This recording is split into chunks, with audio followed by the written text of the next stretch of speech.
Hello students, स्वागत है आप सभी का वोल्केनो आईएएस के डेली करंट अफेयर के डिस्कशन में। तो स्टूडेंट्स, आज का जो करंट अफेयर का जो डिस्कशन है उसे हम स्टार्ट करते हैं।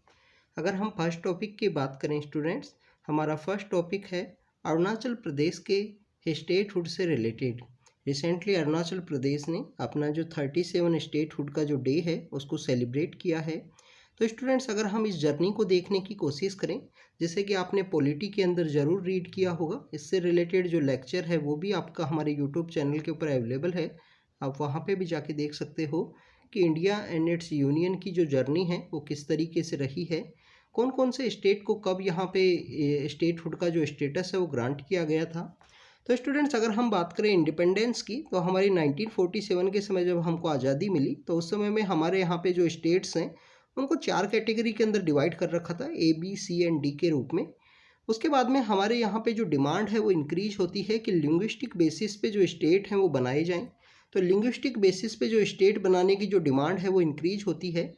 इस वजह से गवर्नमेंट के द्वारा डिफरेंट डिफरेंट टाइप की जो कमेटी हैं वो बनाई जाती हैं, जिसके अंदर सबसे पहली कमेटी आती है एस के धर कमेटी ने यहाँ पे वन लैंग्वेज वन स्टेट का जो स्टेटस है उसको रिजेक्ट किया, इसका जो कॉन्सेप्ट था उसको रिजेक्ट किया। फिर कांग्रेस के द्वारा एक कमेटी बनाई गई, जेवीपी कमेटी। जवाहरलाल नेहरू हैं, वल्लभ भाई पटेल हैं, पट्टाभी सीतारमैया हैं। तो इनकी जो कमेटी थी, जो कांग्रेस की बेसिकली एक कमेटी हुआ करती थी, उसके द्वारा भी वन लैंग्वेज वन स्टेट का जो कॉन्सेप्ट है उसको रिजेक्ट किया गया। उसके बाद में स्टूडेंट्स एक फजल अली कमीशन आता है। इसके बीच में हमको देखने के लिए मिलता है कि आंध्र प्रदेश के अंदर जो लिंग्विस्टिक बेसिस पे जो डिमांड है वो वहाँ पे इंक्रीज थी। तो उसके जो पर्सन है जो स्ट्राइक कर रहे थे या प्रोटेस्ट कर रहे थे, उनकी वहाँ पे डेथ हो जाती है, पोटी श्री मालू। और उसके बाद में आंध्रा स्टेट वहाँ पे क्रिएट किया जाता है कि तेलुगु स्पीकिंग पीपल्स के लिए आंध्र प्रदेश स्टेट है वो होना चाहिए। फजल अली कमीशन आता है। फजल अली कमीशन के द्वारा वन लैंग्वेज वन स्टेट का जो क्राइटेरिया है उसको यहाँ पे रिजेक्ट किया गया।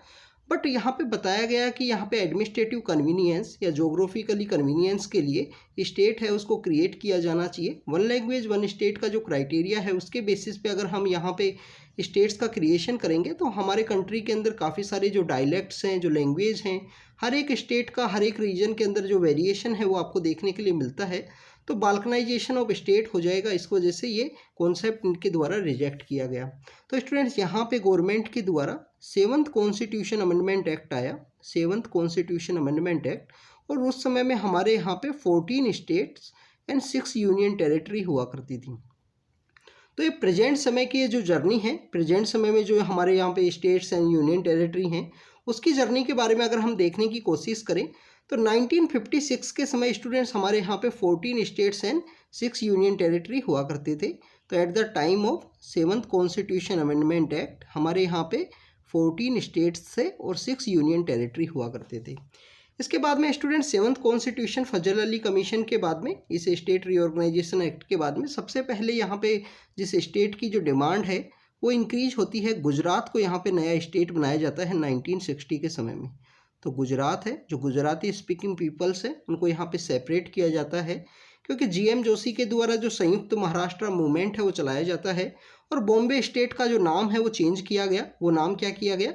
वो नाम किया गया यहाँ पे महाराष्ट्र, उसका नाम है वो दिया गया। तो स्टूडेंट्स, बॉम्बे स्टेट हुआ करता था पहले, बॉम्बे स्टेट से बेसिकली बॉम्बे स्टेट का नाम तो चेंज करके कर दिया गया महाराष्ट्र। तो एक नया स्टेट जो क्रिएट हुआ वो हुआ यहाँ पे गुजरात। हमारे यहाँ पे जो लोकली एडमिनिस्ट्रेट की जा रही थी वहाँ पे उस समय कुछ यूनियन टेरिटरी, जिसमें है गोवा है, दीव एंड दमन है, उन सब एरियाज़ को यहाँ पे यूनियन टेरिटरी का जो स्टेटस है 10, 12 एंड 14 कॉन्स्टिट्यूशन अमेंडमेंट एक्ट के through Goa, Daman and Diu and Puducherry को यूनियन टेरिटरी का जो स्टेटस है वो इसके बाद में 1962 के समय 61-62 के समय दे दिया गया। तो ये आपको पता होना चाहिए, गोवा, दमन and Diu and Dadar and Nagar Haveli हैं और पुडुचेरी हैं, उनको बेसिकली यहाँ पे यूनियन टेरिटरी का जो स्टेटस है वो ग्रांट किया गया आफ्टर द 1960। इसके बाद में स्टूडेंट्स यहाँ पे नॉर्थ ईस्ट के एरिया के अंदर एक मेजर चेंज आता है। नॉर्थ ईस्ट के एरिया के अंदर सबसे पहले जो चेंज आता है, प्रोफेसर नागालिंगम होते हैं, उनके द्वारा बेसिकली नागालैंड का जो मूवमेंट है वो चलाया जाता है। नागालैंड के इस doctor Phizo is there, sorry students, वो डॉक्टर फीजो थे जिनके द्वारा जो नागालैंड मूवमेंट है वो चलाया जाता है। तो नागालैंड को यहाँ पे बेसिकली स्टेट का जो स्टेटस है वो ग्रांट किया जाता है 1962-63 के समय में। उसके बाद में स्टूडेंट्स हमको देखने के लिए मिलता है कि 1966 के समय में यहाँ पे पंजाबी सूबा मूवमेंट है under the leadership of Master Tara Singh. तो पंजाबी सूबा मूवमेंट के अंदर जो हिंदी स्पीकिंग स्टेट है हरियाणा, उसको क्रिएट किया जाता है। जो पहाड़ी स्पीकिंग स्टेट है हिमाचल प्रदेश, उसको यूटी बनाया जाता है और 1971 के समय में उसको यहाँ पे स्टेट का जो दर्जा है वो दे दिया जाता है हिमाचल प्रदेश को। तो 1966 के समय हरियाणा यहाँ पे बनता है। तो 14 के बाद में जो 15 स्टेट बना वो गुजरात बना, 16 आपको नागालैंड देखने के लिए मिलता है, 17 आपको हरियाणा है और 18 आपको हिमाचल प्रदेश है, वो यहाँ पे स्टेट का जो स्टेटस है वो उसको दिया गया। इसके बाद में स्टूडेंट्स अगर हम देखने की कोशिश करें, हिमाचल प्रदेश के बाद में 1972-73 के समय में हमारे नॉर्थ ईस्ट के 3 स्टेट बनते हैं और ये 3 स्टेट आपको पता होना चाहिए कि जो मणिपुर है उसको यहाँ पे स्टेट का दर्जा दे दिया गया, मेघालय को मेघालय, मणिपुर एंड त्रिपुरा, जो त्रिपुरा है, मेघालय है और मणिपुर है, इसको स्टेट का दर्जा दे दिया गया। बट अगर हम फार ईस्ट के अंदर देखने की कोशिश करें, हमारा जो मैप है फार ईस्ट के अंदर, तो सबसे टॉप के स्टेट आता है अरुणाचल प्रदेश और सबसे अगर हम उन 4 स्टेट्स की बात करें जो सबसे ईस्ट के अंदर हैं, तो उनका सबसे डाउन के अंदर आपको देखने के लिए मिलता है मिजोरम। तो मिजोरम और जो अरुणाचल प्रदेश है, मिजोरम और अरुणाचल प्रदेश का जो एरिया है, इसको बेसिकली इस समय में यूटी बनाया गया था 1972 के समय में। फिर स्टूडेंट्स हमें देखने के लिए मिलता है कि 35 कॉन्स्टिट्यूशन अमेंडमेंट एक्ट के रूप में एसोसिएटेड स्टेट का जो दर्जा है वो दिया गया सिक्किम को। फिर उनको वहाँ के लोगों को ग्रेटर ऑटोनॉमी की डिमांड थी कि हमको फुल फ्लैज स्टेटस है वो ग्रांट किया जाए। तो जो 10th शेड्यूल के थ्रू और अगर हम बात करें आर्टिकल 2A के थ्रू उसको ऐड किया गया था सिक्किम को इंडिया के अंदर में, तो उसको डिलीट करते हुए सिक्किम को यहाँ पे कम्प्लीटली जो स्टेट है उसका जो स्टेटस है वो ग्रांट कर दिया गया। इसके बाद में स्टूडेंट्स हमको 1987 के समय देखने के लिए मिलता है कि 1987 के समय में जो अरुणाचल प्रदेश है और मिजोरम है, इसके साथ साथ जो union territory 10, 12 and 14 constitution amendment act के थ्रू बनाई गई थी, उनके अंदर से जो गोवा नाम की यूनियन टेरिटरी है, गोवा नाम की यूनियन टेरिटरी को अरुणाचल प्रदेश, मिजोरम और गोवा को स्टेटहुड का जो स्टेटस है वो ग्रांट कर दिया गया। उसके बाद की जर्नी आपको पता ही होगी, 2000 के समय में जो झारखंड है, छत्तीसगढ़ है और उत्तराखंड को क्रिएट किया गया। 2013 के समय में जो तेलंगाना है उसे क्रिएट किया गया और हमें 2019 के समय देखने के लिए मिलता है कि जम्मू कश्मीर को बाइफरकेट कर दिया गया। जम्मू कश्मीर को एक अलग से यूनियन टेरिटरी बनाया गया और लद्दाख को एक अलग से यूनियन टेरिटरी यहाँ पे क्रिएट किया गया। फिर उसके जस्ट बाद में जो गोवा दमन, यहाँ पे जो दमन एंड दीव है एंड दादर एंड नागर हवेली है, ये बेसिकली 2 डिफरेंट यूनियन टेरिटरी हुआ करते थे। तो इनको मर्ज करते हुए दमन and Diu and Dadar and Nagar Haveli को एक ही यहाँ पे जो यूनियन टेरिटरी है वो क्रिएट किया गया 2019 के समय में। तो ये कुछ मेजर चेंजेस हैं जो स्टेटहुड की कुछ जर्नी है जिसके बारे में हमने देखने की कोशिश की। आपको ये बेसिकली याद होना चाहिए स्टूडेंट्स। हो सकता है क्वेश्चंस पूछ लिए जाएं, हो सकता है इस तरीके से आपसे क्वेश्चन पूछ लिए जाएं कि कुछ स्टेट्स के नाम दे दिए जाएं और उससे क्वेश्चन पूछ लिया जाए। जैसे इस तरीके से पूछा जा सकता है कि अरुणाचल प्रदेश का नाम है दे दिया गया, गोवा है और इसके साथ साथ आपको दे दिया गया कि मिजोरम, कि इन तीनों में से जो स्टेट का जो स्टेटस ग्रांट करने से पहले जो यूनियन टेरिटरी का स्टेटस कौन कौन से एरिया को हुआ करता था, तो ऑल ऑफ द 3 ये यहाँ पे पहले यूनियन टेरिटरी हुआ करते थे। तो इसके बारे में आपको पता होना चाहिए। Nagaland basically directly state create हुआ है, गुजरात यहाँ पे डायरेक्टली स्टेट क्रिएट हुआ है। तो इस तरीके से भी क्वेश्चंस आपसे पूछे जा सकते हैं। तो इस तरीके से भी आप प्रिपेयर करना स्टूडेंट्स। आर्टिकल 1 to 4 के बारे में हमने एक लेक्चर के अंदर डिटेल में रीड किया है, उस तरीके से भी आप प्रिपेयर कर सकते हो स्टूडेंट्स। अगर हम बात करें नेक्स्ट टॉपिक की, नेक्स्ट टॉपिक है सिकल सेल एनीमिया के बारे में। अभी रिसेंटली जब बजट को प्रेजेंट किया गया तो हमारे फाइनेंस मिनिस्टर के द्वारा कहा गया कि 2014 से पहले हम यहाँ पे जो सिकल सेल एनीमिया है उसको यहाँ पे एलिमिनेट करने की कोशिश करेंगे। उसके लिए एक मिशन मोड से एक जो इनिशिएटिव है वो स्टार्ट किया गया है कि सिकल सेल एनीमिया को बेसिकली यहाँ से एलिमिनेट किया जा सके। Basically student sickle cell anaemia के अंदर आपको क्या देखने के लिए मिलता है कि यहाँ पे जो रेड ब्लड सेल हैं जो बेसिकली ऑक्सीजन को कैरी करती हैं हमारी बॉडी के अंदर, उनकी यहाँ पे शॉर्टेज है वो देखने के लिए मिलती है सिकल सेल एनीमिया के अंदर। अगर हम इसके डिटेल के अंदर रीड करें तो आप इस आर्टिकल के अंदर जाके रीड कर सकते हो कि किस तरीके से यहाँ पे ऑक्सीजन कैरी करती है, हीमोग्लोबिन किस तरीके से वर्क करता है और उसके अंदर काफ़ी डिटेल के अंदर बताया गया है। तो आप जाके उसको रीड करना अगर आपको इसको डिटेल में समझना है तो। सिकल सेल एनीमिया के बारे में आपको ये पता होना चाहिए कि बजट के अंदर 2014 से 2047 के समय में हमारी गवर्नमेंट का यहाँ पे टारगेट है कि 2047 के अंदर इसको एलिमिनेट किया जा सके। मैक्सिमम हमको ये जो ट्राइबल कम्युनिटी के जो एरियाज़ हैं वहाँ के अंदर आपको जो सिकल सेल एनीमिया है वो देखने के लिए मिलता है। ट्राइबल कम्युनिटी के जो एरियाज़ हैं वहाँ पे आपको मलेरिया भी देखने के लिए काफ़ी ज़्यादा मिलता है, और सिकल सेल एनीमिया की जो डिजीज़ है उसका भी आपको जो पेशेंट्स हैं जो इसके जो इम्पैक्ट है वो ज़्यादा देखने के लिए मिलेगा। Indian council of medical research and national rural health mission के द्वारा एक आउटरीच प्रोग्राम चलाया गया है, जिसके थ्रू सिकल सेल एनीमिया को यहाँ पे जो पेशेंट्स हैं उनको आइडेंटिफाई किया जा सके, उनको डील किया जा सके, जिससे कि हम हमारा जो सिकल सेल एनीमिया का जो टारगेट है 2014 से 2047 के समय में इसको एलिमिनेट करना है, तो उस मिशन मोड के इस टारगेट को हम अचीव कर सकें। स्टूडेंट्स, अगर हम बात करें नेक्स्ट टॉपिक की, नेक्स्ट टॉपिक है तेजा चिल्ली के बारे में। अब ये तेजा चिल्ली बेसिकली क्या इस तरीके के जो टॉपिक्स हैं उनको रीड करना चाहिए या नहीं चाहिए, बेसिकली ये अभी एक क्वेश्चन है। बेसिकली स्टूडेंट्स ये एक न्यूज़ के अंदर में था, इस वजह से हमने इसको यहाँ पे ऐड किया करंट अफेयर के डिस्कशन में। उसके बिहाइंड में रीज़न ये है कि रिसेंटली कुछ चिल्लीज़ हैं जो न्यूज़ के अंदर में थी, जिनको जीआई टैग का स्टेटस है वो ग्रांट किया गया है, या एक्सपोर्ट की वजह से जो न्यूज़ के अंदर में थी।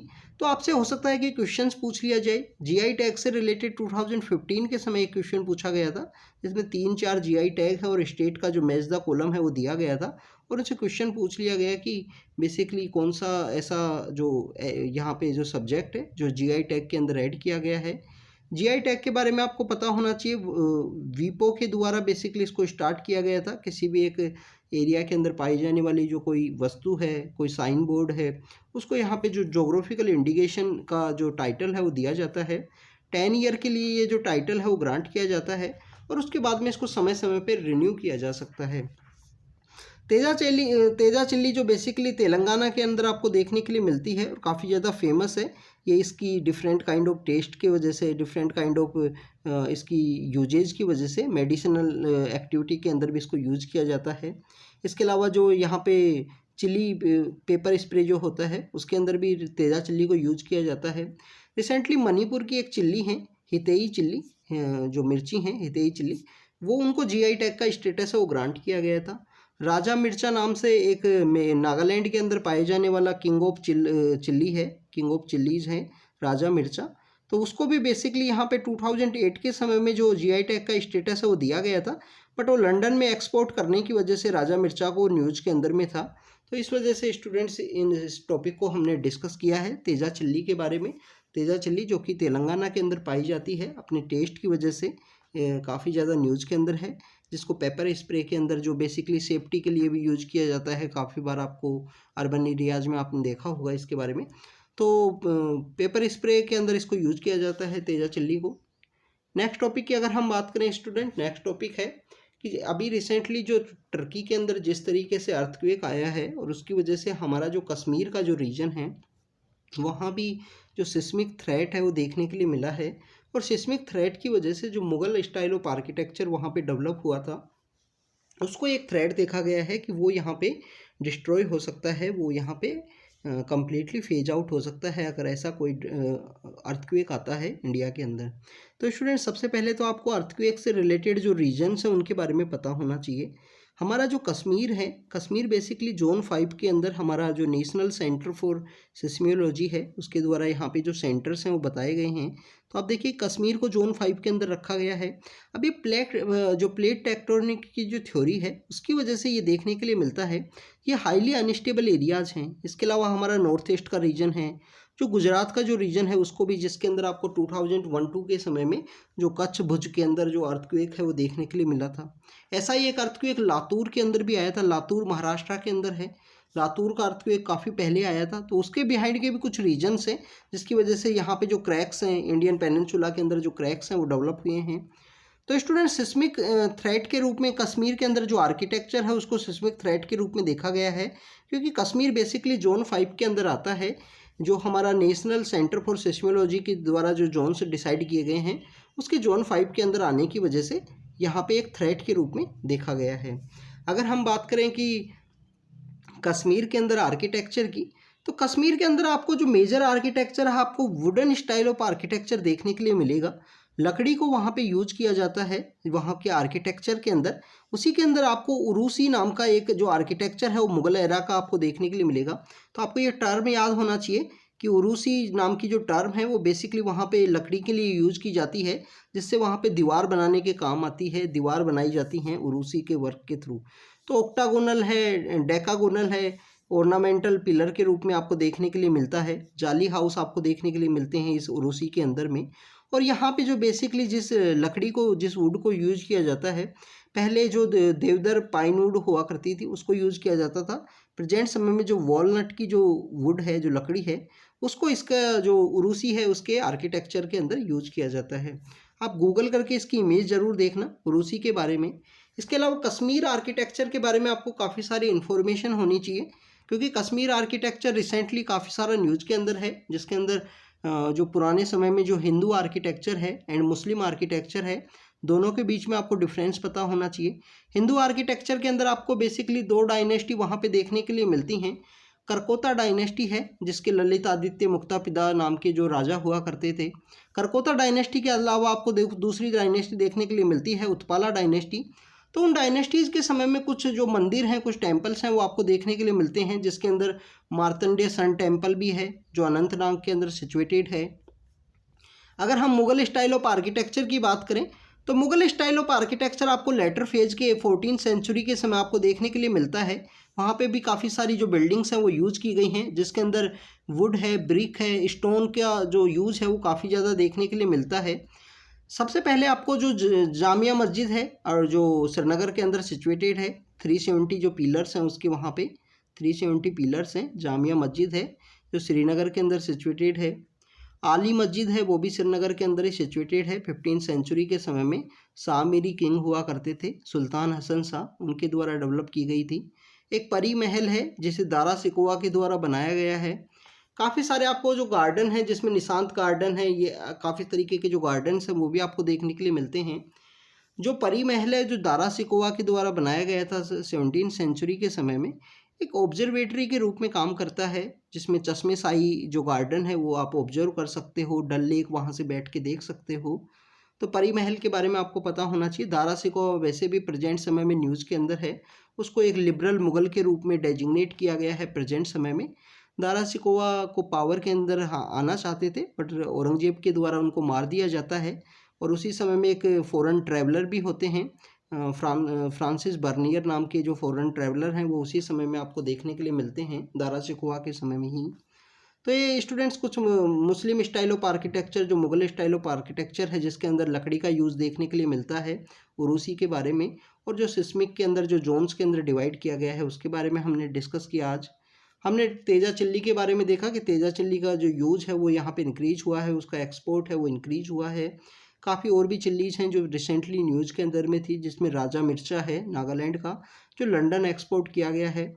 हमने सिकल सेल एनीमिया के बारे में देखा, और हमने देखा अरुणाचल प्रदेश का स्टेटहुड के साथ में इंडिया की जो जर्नी है 14 स्टेट एंड 6 यूनियन टेरिटरी से, जो प्रेजेंट समय की जो जर्नी है उसके बारे में हमने देखने की कोशिश की।